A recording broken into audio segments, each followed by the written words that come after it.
अगर आपने हाल फिलहाल में मोतियाबिंद का ऑपरेशन कराया है या लेसिक का ऑपरेशन कराया और उसके बाद में आपको क्या चीज़ का ध्यान रखना चाहिए, स्पेशली शुरू के दिनों में, उस चीज़ के बारे में बात करेंगे। नंबर 1, सबसे पहले तो आपको एक चीज़ का बहुत ध्यान रखना है कि ऑपरेशन के तुरंत बाद आंखों को हाथ नहीं लगाना है, पानी, कपड़ा, रुमाल, किसी भी प्रकार की वस्तु से आंखों को टच नहीं करना है, आंखों को पोंछना नहीं है।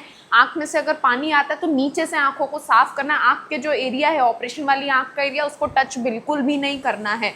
दूसरा, अगर आपको आंखों को क्लीन करना ही है तो स्टेराइल वाइप्स आते हैं जो आपको मेडिकल स्टोर पे अवेलेबल होते हैं। मेक श्योर कि वो नॉर्मल सलाइन के नॉर्मल वाले वाइप्स हो, कोई टी ट्री ऑयल या वैसे वाले वाइप्स ना हो। उससे आप डिस्पोजेबल वाइप्स को यूज़ करके उससे आप आंखों को क्लीन कर सकते हैं। एंड सिंगल स्वाइप में क्लीन करना है, बहुत ज़्यादा रब नहीं करना है। आंखों को बंद करके अंदर से लेके बाहर की तरफ जेंटली हाथों से उसको क्लीन करके उसको फिर डिस्कार्ड कर दीजिए। उसको दूसरे आई में यूज़ मत कीजिए एंड उसको रीयूज़ ना कीजिए। नंबर 3, जब भी आप नहाएं एटलीस्ट फॉर 10 डेज गर्दन के नीचे से आपको नहाना है। आंखों में पानी बिल्कुल नहीं जाना चाहिए, खासकर अगर मानसून सीजन चल रहा है तो बाहर अगर रेन्स हैं तो आंखों में पानी बिल्कुल नहीं जाना चाहिए। नंबर 4, प्रोटेक्टिव गॉगल्स को पहनिए। ये आपके आंख में जाने वाली डस्ट और हवा से आपको प्रिवेंट करेंगे और आंखों को थोड़ा सा राहत मिलेगा, आंखों में हवा कम लगेगी। नंबर 5, जब आप सो रहे हैं तो मेक श्योर कीजिए कि आंख के साइड पे ना सोएं, आंख उल्टा करके ना सोएं, आंखों के ऊपर कोई प्रेशर नहीं आना चाहिए फॉर एटलीस्ट 5 to 7 डेज। अब हम बात करते हैं कि आप क्या क्या कर सकते हैं। आप सारी चीज़ें कर सकते हैं, खाने पीने में आपको कोई परहेज़ नहीं है। आप घी खा सकते हैं, दही खा सकते हैं, दूध पी सकते हैं, ज़्यादा मिर्ची वाली चीज़ें खा सकते हैं, स्पाइसी फूड खा सकते हैं, उसमें कोई प्रॉब्लम नहीं है। आपको क्या ध्यान रखना है खाली कि आपके अगर शुगर या बीपी है तो जो शुगर और बीपी में जो आप परहेज़ रखते हैं उसका परहेज़ कंटिन्यू रखना है।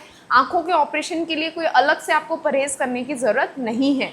दूसरी चीज़, आप घर के सारे काम कर सकते हैं, नॉर्मल हाउस होल्ड वर्क कर सकते हैं, टीवी देख सकते हैं, अखबार पढ़ सकते हैं, आप झाड़ू पोछा, घर का ख्याल रखना, बच्चों का ख्याल रखना, सब कर सकते हैं, उसमें कोई परहेज़ नहीं है।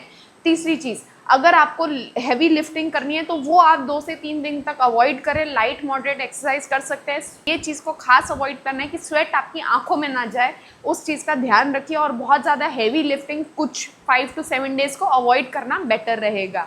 उसके अलावा आपको एक चीज़ का खास ध्यान रखना है कि शुरू में आपको ड्रॉप्स दी जाती हैं, वो ड्रॉप्स का पालन करना बहुत ज़रूरी है।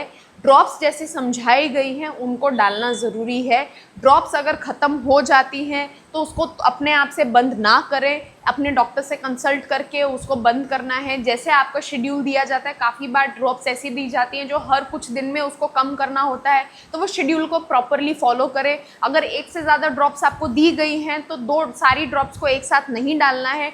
2 ड्रॉप्स के बीच में कम से कम आपको 5 मिनट्स का गैप रखना है। और जब आप ड्रॉप्स की बॉटल खोलें तो उसको पिन से ना खोलें। ड्रॉप के कैप के अंदर ही एक नीडल जैसा दिया हुआ होता है, ड्रॉप की कैप को आप टाइट बंद करेंगे तो ड्रॉप अपने आप खुल जाएगा, आप उसका इस्तेमाल कर सकते हैं। इसके अलावा ड्रॉप्स की टिप को टच नहीं करना है, ड्रॉप्स को ऊपर से डाल के तुरंत रिकैप कर दीजिए और ड्रॉप डालने से पहले ड्रॉप्स को शेक ज़रूर कीजिए। इसके अलावा आँख से रिलेटेड कोई भी टिप्स और उस एडवाइस के लिए फॉलो कीजिए।